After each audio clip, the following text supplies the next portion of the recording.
abençoar sua igreja com poder e conhecimento. Amém? Vamos orar? Querido Deus, derrama seu poder sobre a sua igreja em nome de Jesus. Amém. Amém. Ontem nós falamos sobre a introdução geral do livro do Apocalipse, quem escreveu, onde foi escrito, a data que foi escrita, por que foi escrito, a organização do livro. Nós tivemos aqui algumas revelações interessantes. Deus mostrou para João a revelação dos eventos finais, das últimas consequências das decisões humanas, da história humana. Então foi no dia de sábado que João teve a revelação de Jesus Cristo através do anjo Gabriel. Hoje nós vamos estudar um tema muito importante, e a partir daqui nós temos um divisor de águas. Por quê? Porque a partir daqui vocês vão ver como que funciona a estrutura das 7 igrejas em todo o contexto do Apocalipse. Quero deixar claro aqui que nós não estamos aqui com a intenção de falar mal de nenhuma igreja. Obviamente nós temos que falar aquilo que a história conta e aquilo que é verdade. Ok? Bom, meu nome é Michael, sou evangelista da Igreja Adventista e estou aqui como líder, como ancião nesta igreja. Antes de ser ancião, eu sou um evangelista. Ontem nós falamos aqui que Deus dá dons e talentos para as pessoas. Então você precisa saber qual é a sua função dentro da igreja. Qual é o dom, qual é o poder sobrenatural que Deus te deu para alcançar pessoas para Jesus. A minha função é exatamente essa, de apresentar a palavra de Deus e organizar, sistematizar a doutrina e a profecia e transmitir a informação de maneira clara. Então a gente se esforça para isso, tá bom? Todos nós somos dependentes uns dos outros. Abra sua Bíblia em Mateus capítulo 28, por gentileza. Eu vou dar uma dica: anote os textos. São textos chaves que vão fazer você compreender o que nós vamos estudar hoje. Se você quiser, depois em casa você pode ver, tá bom? Mateus 28. Vamos ler 2 textos. Mateus, depois a carta aos Efésios. Mateus 28. Sejam todos bem-vindos à casa de Deus.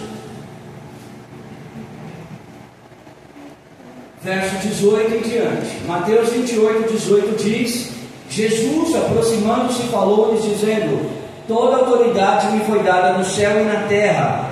Ide, portanto, fazer discípulos de todas as nações, batizando-os em nome do Pai, do Filho e do Espírito Santo. Verso 20: ensinando-os a guardar todas as coisas que vos tenho ordenado. E a promessa para aqueles que pregam e guardam os mandamentos de Deus: eu estarei com vocês todos os dias até o fim do mundo, ou até a consumação dos séculos. Será que essa promessa ela está sendo cumprida por Jesus? Com certeza. Ontem nós vimos que Cristo anda pelo meio dos candeeiros. Apocalipse 1 diz que Jesus, andando entre os candeeiros, ele está andando ao longo das eras com a sua igreja. No livro do Apocalipse nós temos 2 movimentos, tá? Uma igreja verdadeira e uma igreja falsa.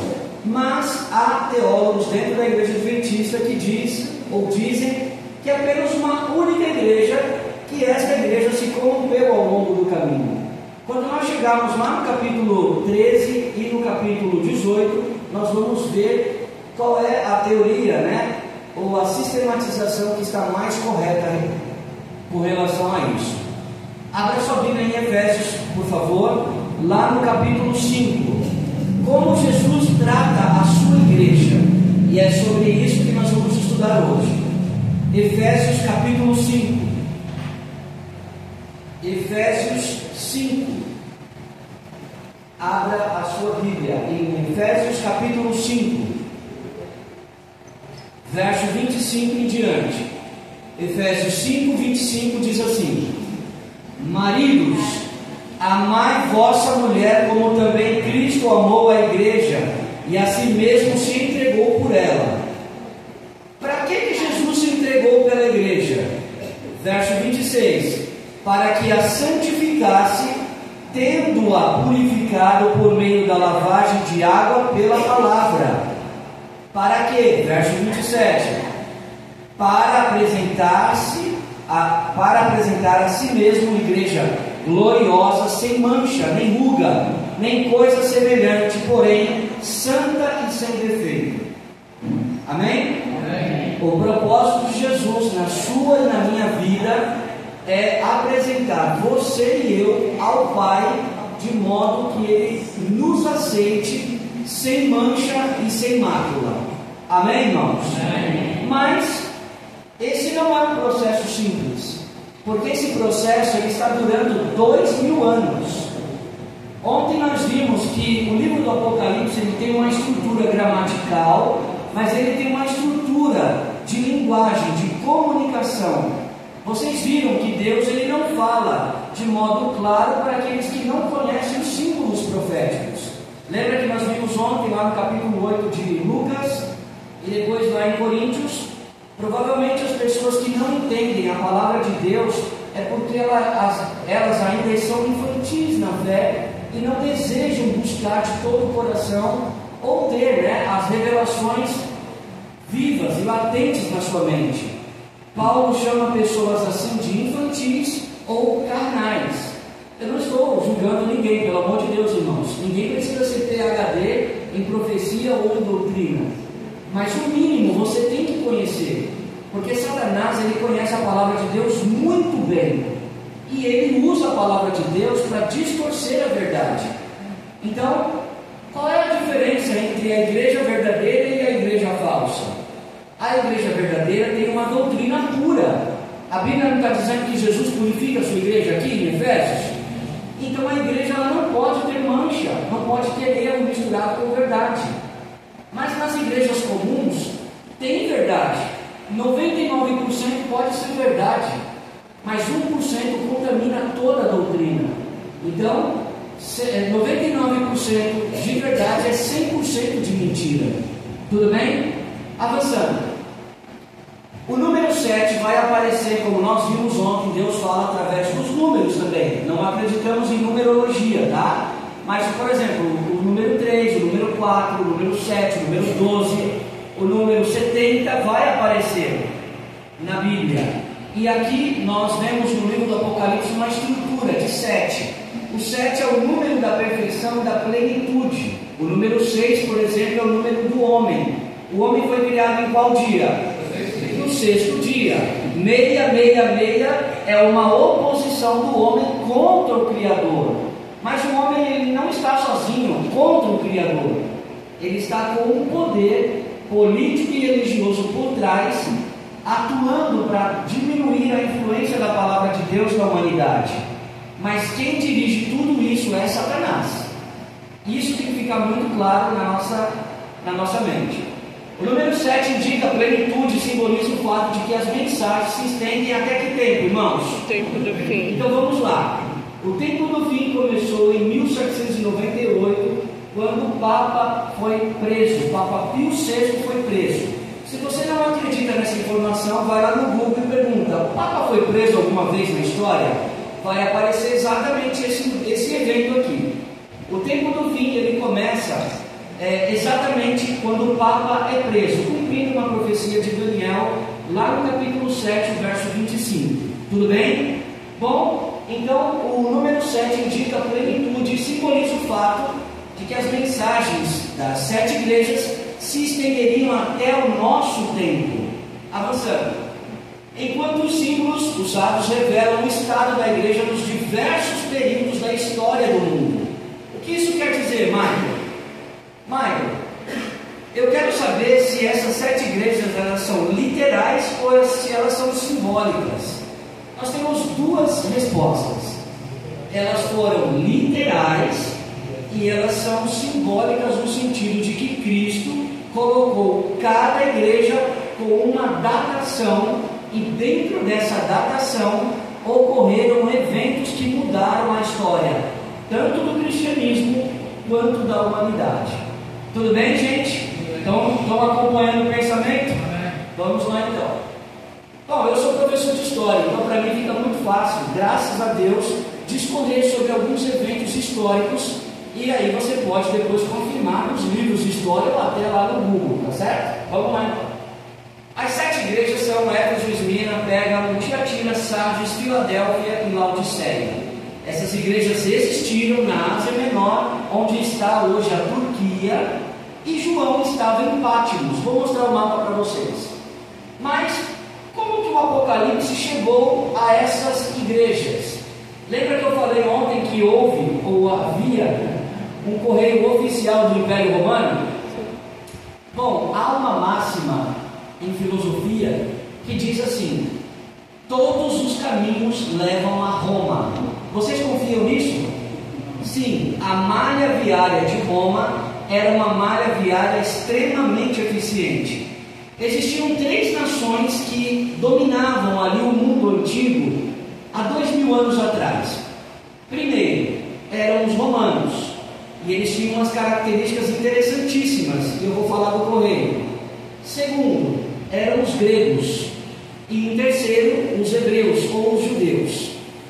Qual era a característica dos judeus? Eles tinham o privilégio de terem os oráculos de Deus. Eles sabiam que eles foram escolhidos por Deus para levar a mensagem do Evangelho ou das boas novas, mas eles pecaram porque eles não aceitaram Jesus. Bom, qual era a característica dos gregos? Por que os gregos se exaltavam? Por qual motivo? Pela filosofia.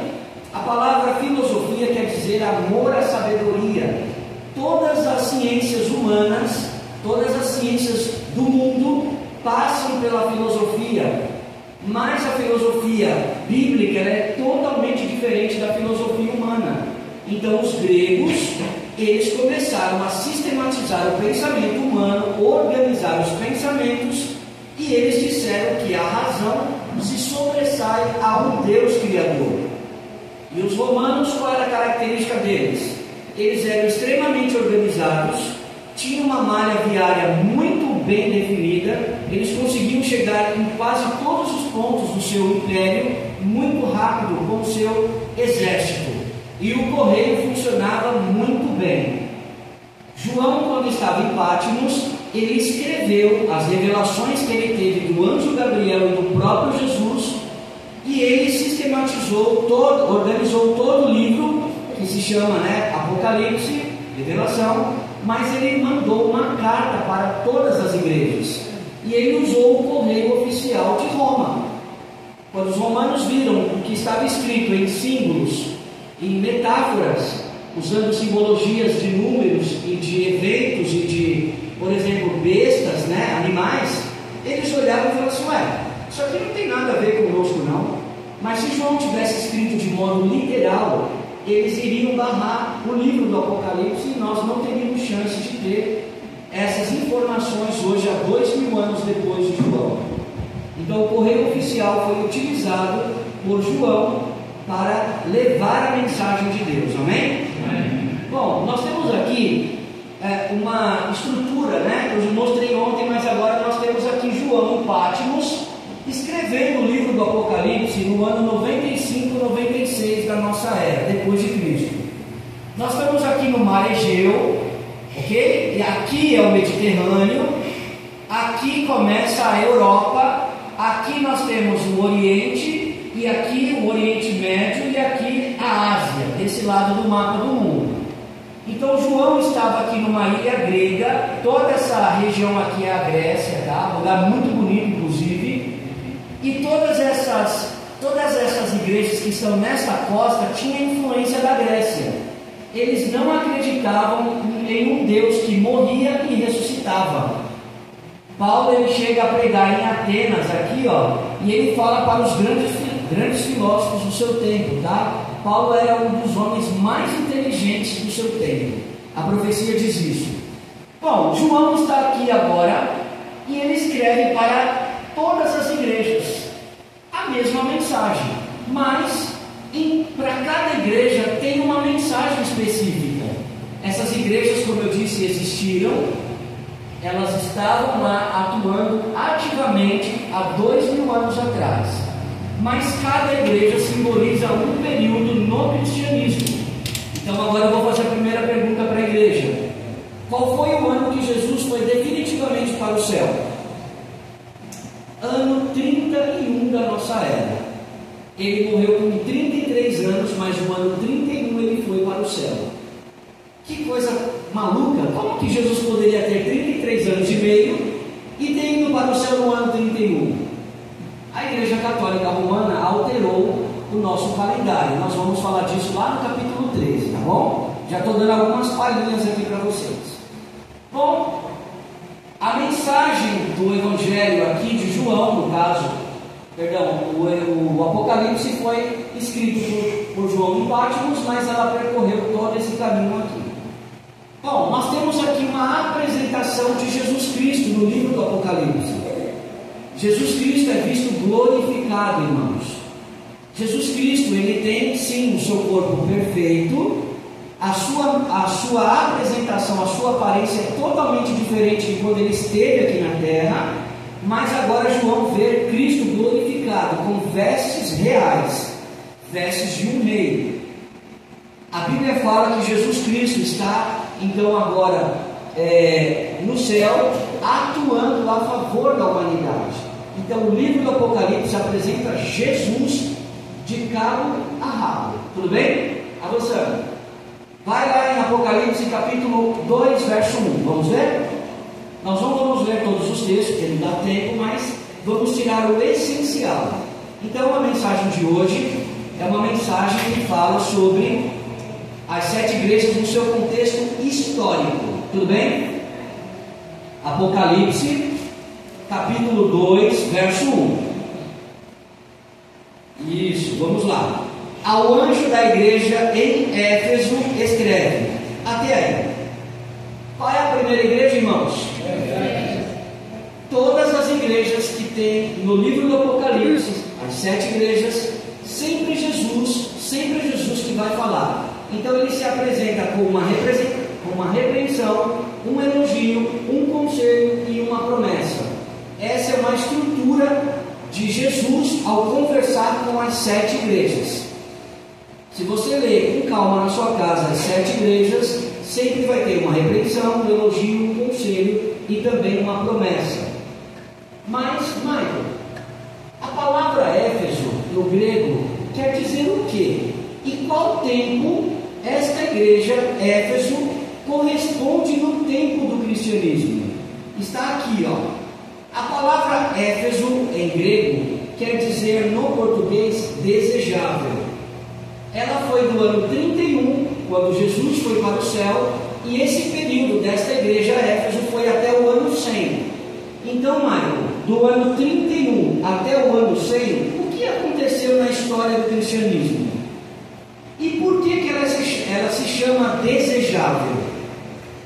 Os apóstolos estavam vivos ainda nesse tempo. A mensagem estava viva. Quando Jesus Cristo foi para o céu, ele prometeu mandar quem? Mas antes de Jesus ir para o céu, ele ficou quantos dias na terra pregando o Evangelho? Sozinho? Quem estava pregando com Jesus? Quem mais? Quem mais? As pessoas que ressuscitaram. Quando Cristo ressuscitou, muitas pessoas ressuscitaram com Jesus. E essas pessoas apareceram a muitos. Quando o Espírito Santo foi derramado, o Evangelho pegou fogo. Esse período é chamado de desejável, porque as pessoas ouviram a palavra de Deus e milhares de pessoas se convertiam. No primeiro sermão que Pedro pregou, quantas pessoas se converteram? 3.000. Poucos dias depois, mais um outro sermão, mais 5.000 pessoas foram ganhas para Jesus. Não era uma maravilha? O Espírito Santo estava atuando na mente dos discípulos e eles estavam vivos. No ano 65, 67, há uma controvérsia histórica. Pedro e Paulo foram mortos sob Nero. Nero era o imperador romano, mas o último discípulo a morrer de morte morrida ou de morte natural foi João. que escreveu o último livro da Bíblia chamado o Evangelho de João, não o Apocalipse.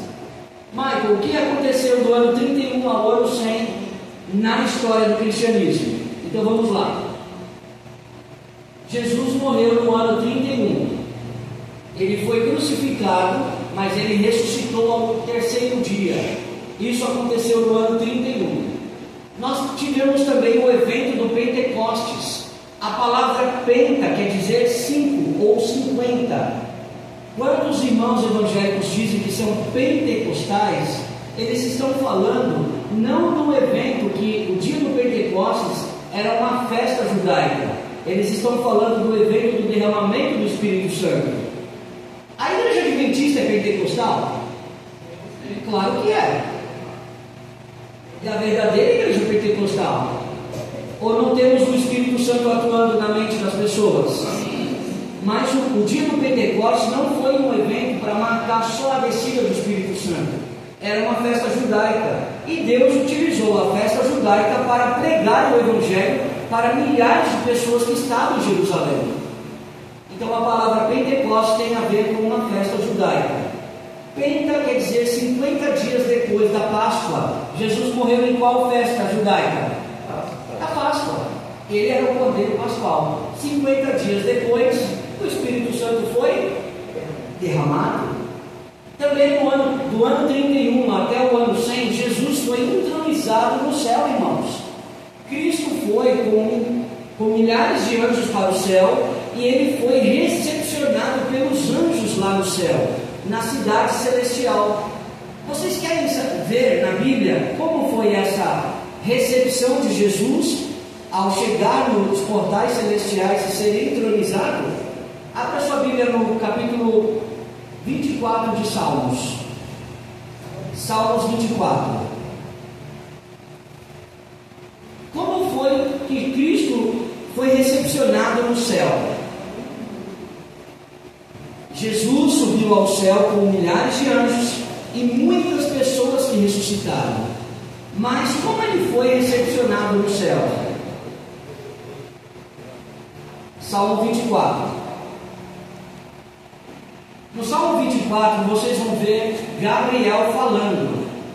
Gabriel, ele é o anjo do Senhor, né? O anjo mensageiro do Senhor. É ele que traz a mensagem diretamente do céu para a humanidade. Ele ficou no lugar de Lúcifer quando ele foi expulso do céu.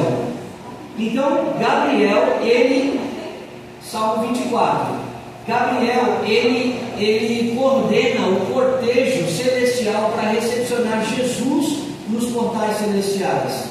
Então Gabriel está à frente do cortejo, Cristo está junto com a multidão de anjos, com os ressuscitados, e agora eles vão entrar na cidade santa. Olha só que maravilha.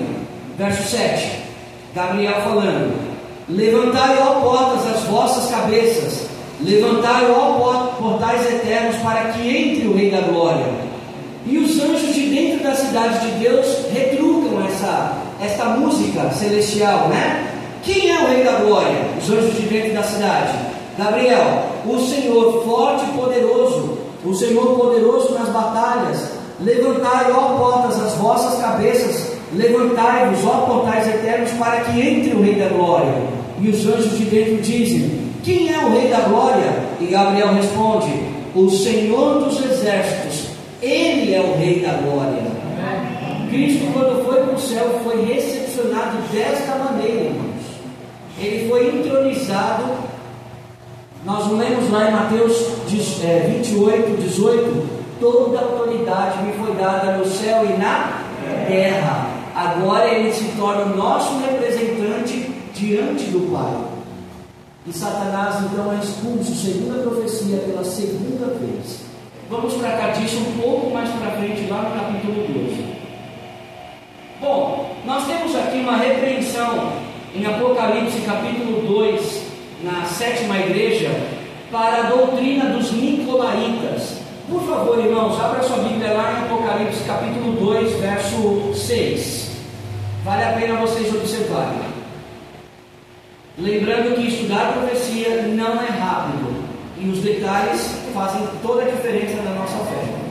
Estou procurando ser bem rápido para que a gente não perca tempo. Apocalipse capítulo 2, verso 7, verso 6, né? Então vamos lá. Diz assim: tens contudo a teu favor, Jesus falando para a igreja, tá? Que odeias as obras dos nicolaítas, as quais eu também odeio. Quais são as obras dos nicolaítas que estavam atrapalhando a igreja de Éfeso enquanto os discípulos estavam vivos? Quem foi este homem que inventou essas doutrinas que eu já vou falar para vocês? Vai para o livro de Atos, capítulo 6. Vamos ver quem ele é. Atos, capítulo 6. E o que ele falava? Atos, capítulo 6. E segurem Apocalipse que nós já vamos voltar. Atos 6.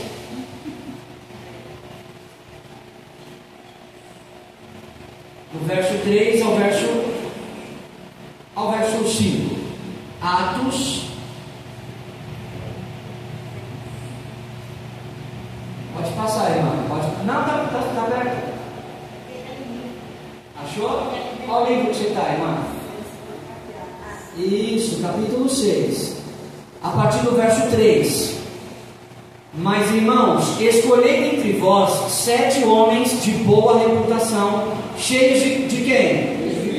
E de sabedoria, aos quais encarregaremos desse serviço. Qual serviço? O serviço de servir as mesas, né? Ao serviço do diaconato. E quanto a nós, nos consagraremos à oração e ao ministério da palavra, os discípulos. Verso 5. O parecer agradou toda a comunidade. E elegeram quem? Estevão, homem cheio de fé e do Espírito Santo, Filipe, Prócoro, Nicanor, Timão, Pármenas e quem?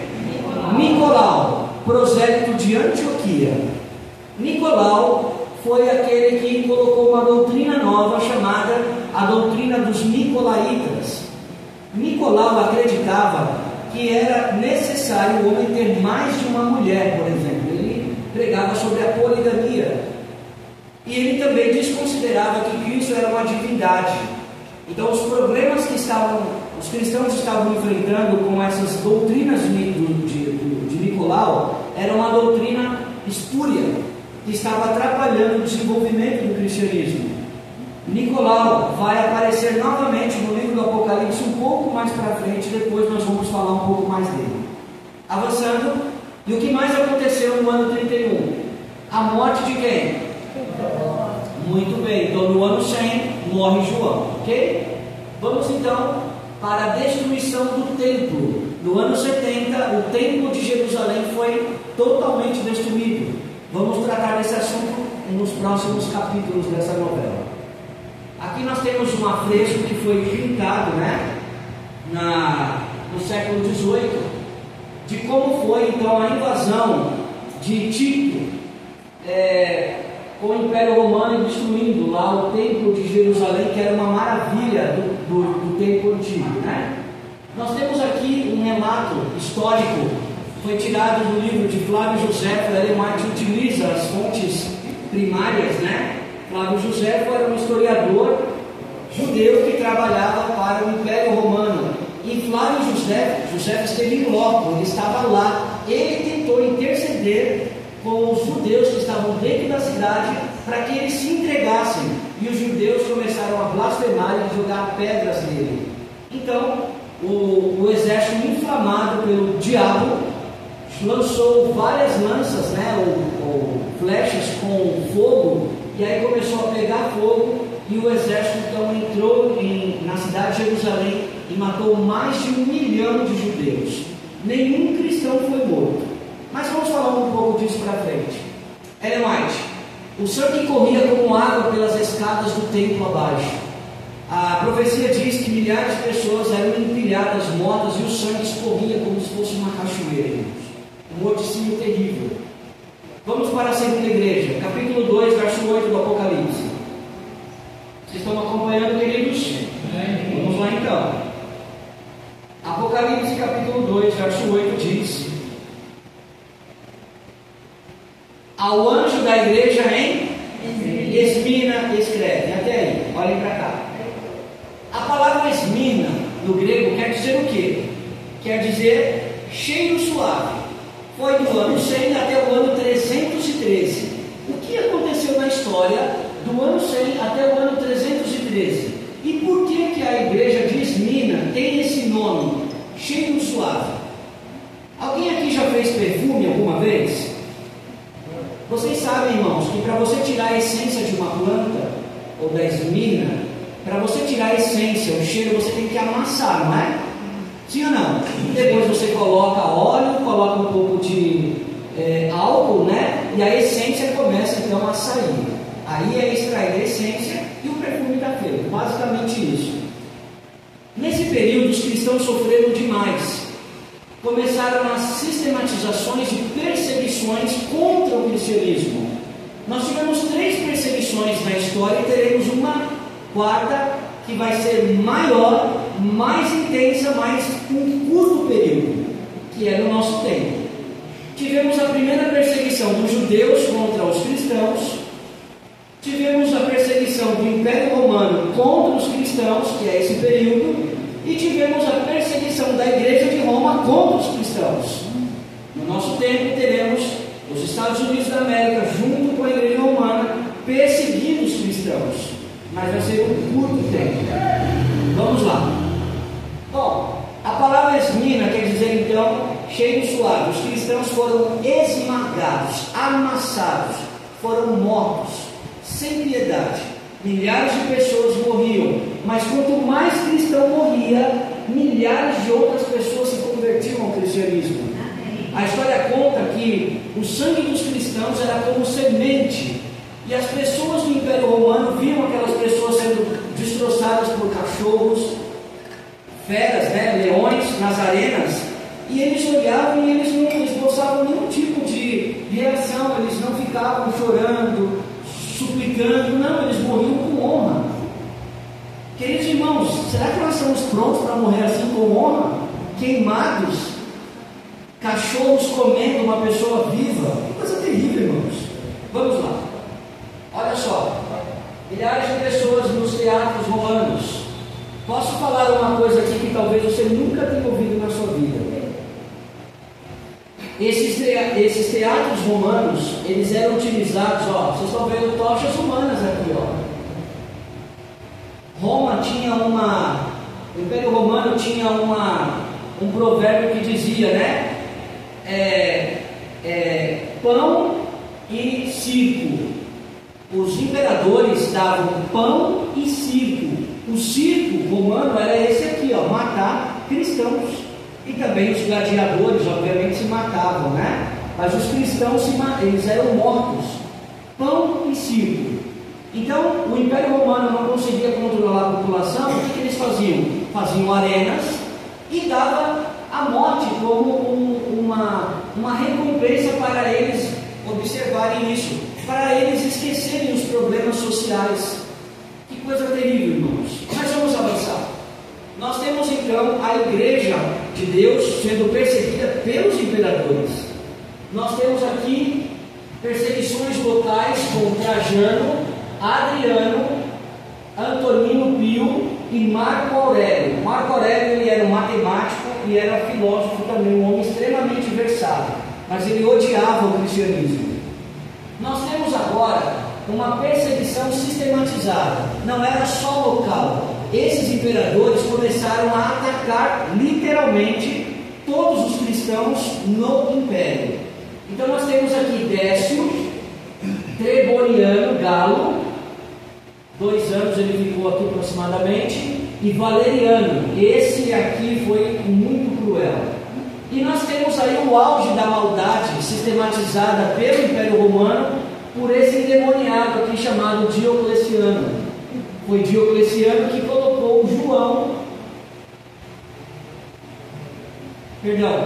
foi Diocleciano que lançou aqui uma profecia dos 10 dias de perseguição ferrenha contra os cristãos.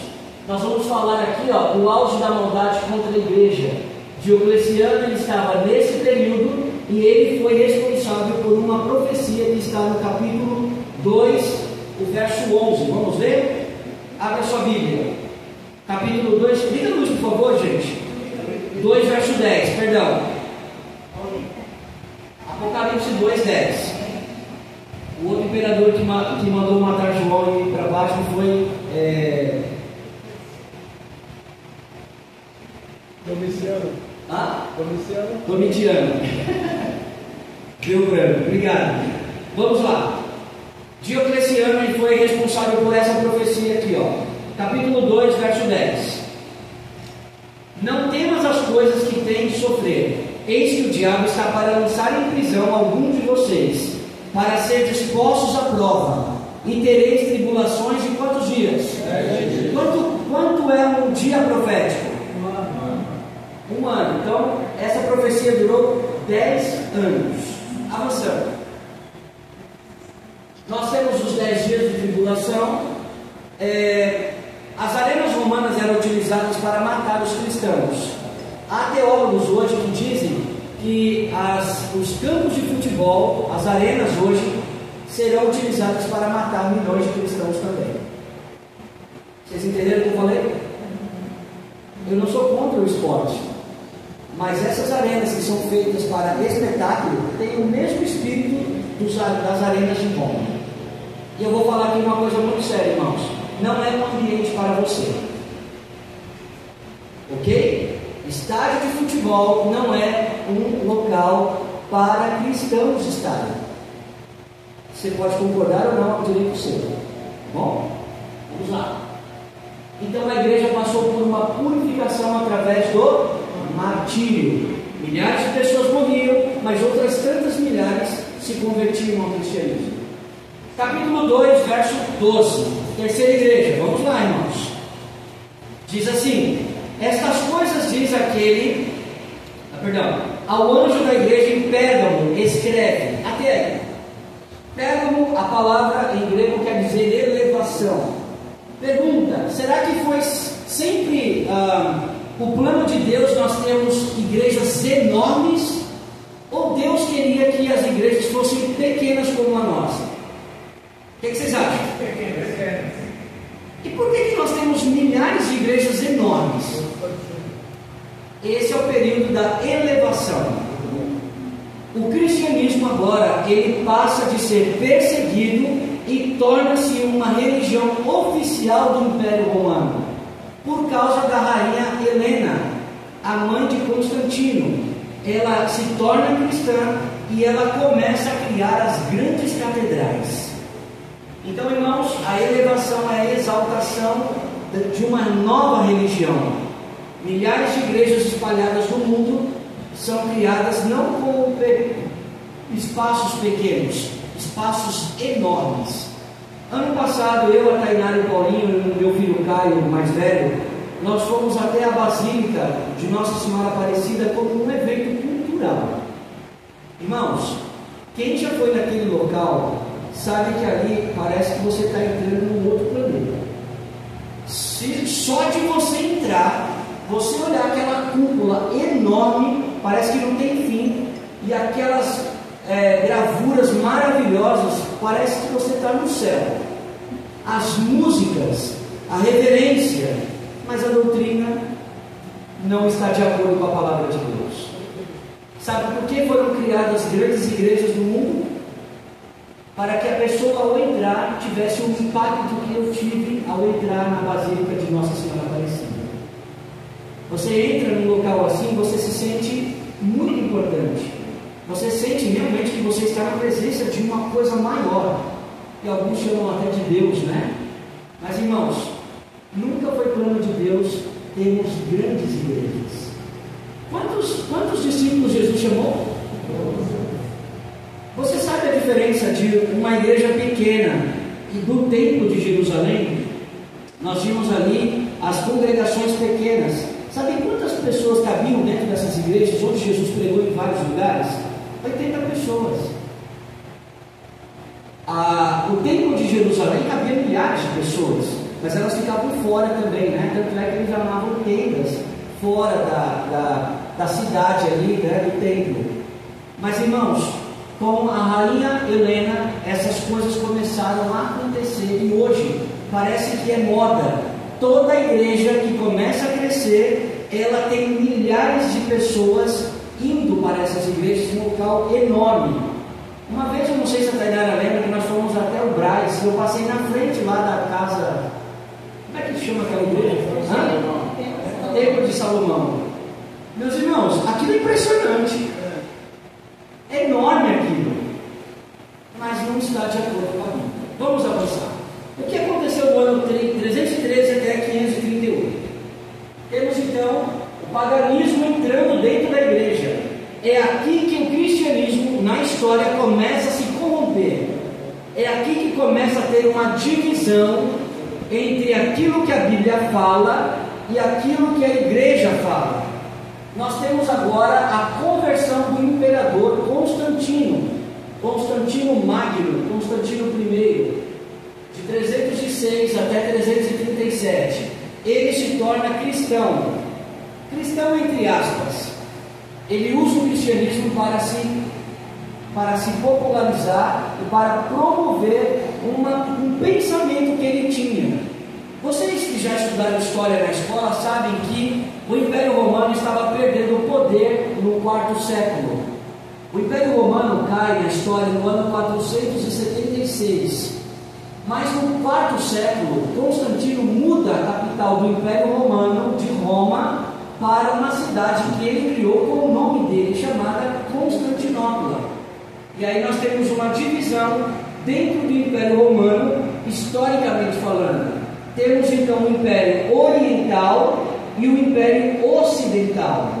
Quando o Império Ocidental cai, continua o Império Oriental com a cidade de Bizâncio, que era a antiga Constantinopla. Lembram disso na escola? Não sei se alguém lembra, mas tudo bem, vamos lá. Então, Constantino, ele era adorador de quem, irmãos? Do sol. Ele era mitraísta. Ele adorava o sol. Ele era um sacerdote do Deus Sol. O Deus Sol começa a entrar no cristianismo com Constantino. E agora nós temos o primeiro decreto dominical da história, datado no dia 7 de março de 321, que foi assinado por Constantino. Então, o sábado deixou de ser relevante no quarto século por causa do decreto do imperador Constantino, mudando então o dia de adoração a Deus do sábado para o domingo. Este evento marcou na Europa vários outros eventos, por exemplo, no nono século, 10º século depois de Cristo, com Carlos Magno, que soltou outras leis forçando as igrejas a aceitarem o domingo como dia de guarda. Claro que o papado estava por detrás. Nós temos aqui uma representação, ou uma repreensão da doutrina de Balaão. Liga a luz, por favor, irmão, por gentileza. Vamos ver então a doutrina de Balaão. Abra sua Bíblia, por favor, em Apocalipse 2,14. Tenham paciência, irmãos. Tenho, todavia, contra ti algumas coisas, pois que tens aí os que sustentam a doutrina de quem? A qual ensinava a Balaque a amar ciladas diante dos filhos de Israel, para comerem coisas sacrificadas aos ídolos e a praticarem o quê? A igreja se prostituiu e Jesus faz uma repreensão com o cristianismo. Pergunta: como que a religião pode se prostituir? Como que seria a prostituição do cristianismo? Alguém se habilita? Doutrina falsa e o que mais? Politicamente. A política entra dentro do cristianismo. Quando a Bíblia fala que a igreja precisa ser separada da política, ela está falando de um Estado laico, que é a base da nossa Constituição e da americana também. Você tem o direito de escolher a sua religião, mas quando a doutrina cristã ela é misturada com a política, gera então uma prostituição. Porque o Império Romano começou a sustentar o cristianismo. Então eles não dependiam mais do dízimo e da oferta dos cristãos, eles dependiam do dinheiro do Estado. Então Balaão aqui é mensurado, porque Balaão fez o povo se corromper. Lembram disso? Quando eles estavam passando ali, e aí Balaão, que era um profeta de Deus, então dá uma dica: olha, se vocês se prostituírem aqui com as mulheres, pega as mulheres mais bonitas aqui, faz um carnaval, vamos ver se Deus não vai amaldiçoar eles. Então a prostituição aqui ela é espiritual e política. Tudo bem, irmãos? E nós temos agora o início da supremacia papal, que é a próxima igreja. O bispo de Roma começa agora a ascender na história dentro do cristianismo. Apocalipse 18, 2:18, quarta igreja. Ao anjo da igreja em Tiatira escreve. A palavra Tiatira quer dizer contrição. Esse momento, os fiéis que estavam ainda seguros na palavra de Deus passam por um momento de contrição. Esse é o chamado período das trevas, chamado Idade Média. A Idade Média na história, ela começa exatamente um pouquinho depois de 15, um pouquinho antes de 1538, quando o Império Romano cai. 477 até o século XVI é contada o período da Idade Média. Então nós temos em história dois eventos: a Alta Idade Média